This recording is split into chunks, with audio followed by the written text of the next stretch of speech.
Hello, and a warm welcome back to the channel. This is Youssef, and you're listening to a space where we explore ideas that connect us. Thank you for tuning in, for choosing to spend this time with me.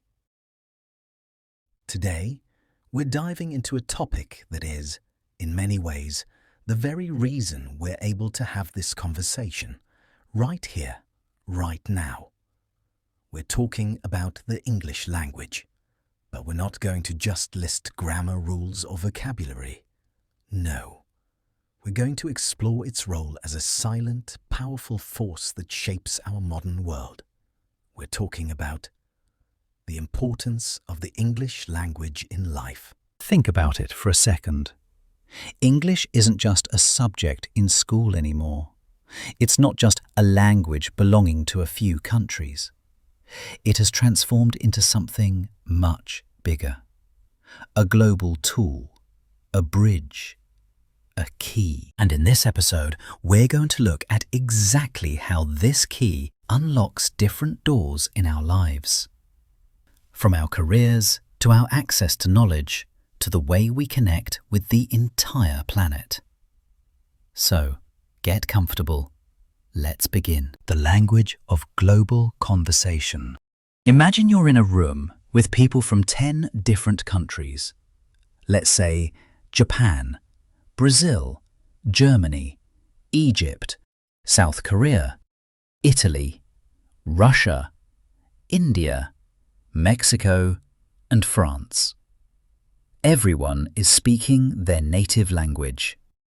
It's chaotic, right?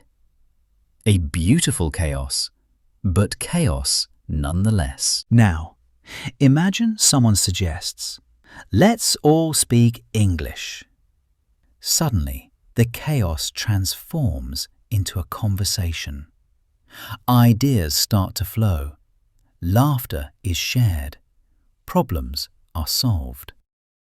That room is our world, and English has become that common suggestion. It's the lingua franca of our time, the language of international business, diplomacy, and tourism. When a pilot lands a plane in a foreign country, they communicate with the control tower in English. When scientists from different nations collaborate on a climate change project, their research papers and meetings are in English. It's the operating system for the global network. This isn't about one culture dominating another. It's purely about practicality. It's about finding a common ground, a neutral territory where we can all meet and build something together. So, on a global scale, English acts as this incredible social and professional glue. Your career's best friend. Now, let's bring this a little closer to home. Let's talk about your career, your professional growth. In today's economy, many of us don't just work for local companies. We work for multinational corporations, or with international clients, or we're part of the global freelance community. And in this landscape, knowing English isn't just a nice-to-have skill on your resume. It's a must-have. It's a powerful asset that can literally double your opportunities. Think about it. Many of the world's top companies, whether in tech, finance, or engineering, use English as their official corporate language. Emails, reports, video conferences, project management tools, all in English. Being proficient means you can communicate effectively with colleagues from other branches, impress international clients, and present your ideas with confidence. It opens the door to promotions, to overseas assignments, to a higher salary. For entrepreneurs and content creators like myself, it opens up a global audience. Instead of reaching a market of a few million, you can potentially reach a market of over 1 billion people who understand English.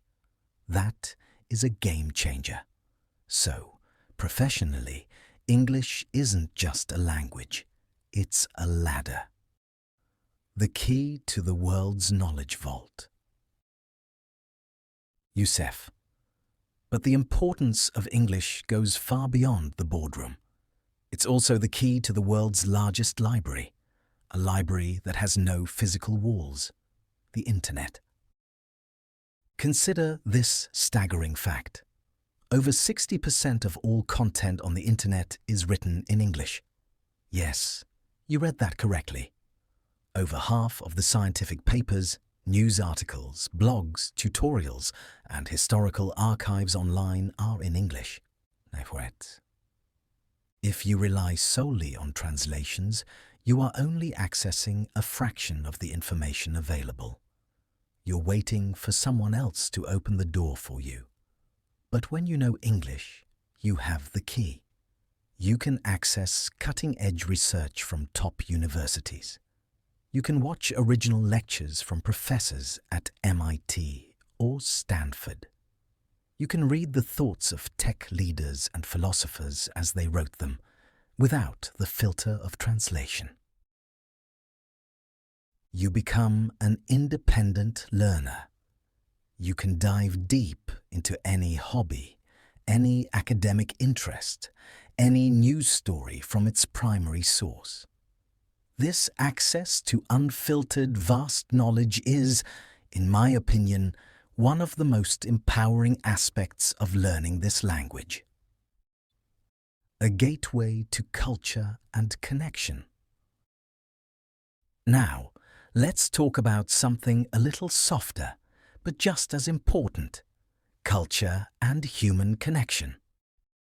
Language is not just a tool for exchanging facts. It's a carrier of culture, of nuance, of emotion. When you watch an English movie without subtitles, you catch the subtle jokes, the cultural references, the wordplay that translators struggle to convey. You listen to a song by the Beatles or Adele, and you understand the poetry in the lyrics. You read a novel by Jane Austen or a modern bestseller, and you experience the story in its original rhythm and voice. And on a personal level, it transforms your travels. When you travel to, say, Thailand or Sweden, you might not speak Thai or Swedish, but chances are you can connect with the locals in English. You can ask for directions, understand the menu beyond the pictures, hear the stories of people you meet. These aren't just transactional interactions, they are genuine human connections that would otherwise be impossible. English allows you to build friendships across borders. It allows you to understand the world not as an outsider looking in, but as a global citizen who can participate. A workout for your brain. And here's a bonus benefit that we often overlook. Learning and using English is a fantastic workout for your brain. Studies have shown that being bilingual or multilingual strengthens your brain's cognitive muscles. It improves your memory, enhances your problem-solving skills, and even sharpens your ability to focus and multitask. It's like a constant mental gym session. When you switch between languages, you are giving your brain a complex exercise. You're forcing it to be flexible, to think in new patterns, to suppress one language while activating another. This mental agility is a huge advantage in every aspect of your life, making you a quicker, more adaptive thinker. It's a journey, not a destination. So we've traveled from the global stage to your career, to the vast libraries of the Internet, to the heart of culture, and even into the workings of our own minds. And we've seen how English plays a crucial role in each of these areas. But I want to leave you with this final thought. Learning English is a journey, not a destination. You don't need to sound like a Hollywood news anchor. You don't need to have a perfect royal accent. The goal is not perfection. The goal is connection. The goal is understanding and being understood. Every new word you learn, every sentence you form, every conversation you have is a step forward on this journey. It's a step towards a more connected, more knowledgeable, and more opportunity-filled life. So, be kind to yourself. Enjoy the process. Watch movies, listen to music, read articles on topics you love. Try to speak without fear of making mistakes. Because every mistake is just a sign that you are trying, that you are learning, that you are growing. And that's all we have time for today. Thank you so much for listening. If this episode resonated with you, feel free to share your own English learning journey in the comments below. I'd love to hear your stories. What topic would you like us to explore next? Let me know.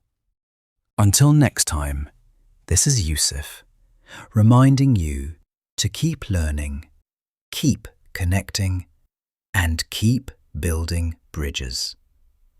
Take care.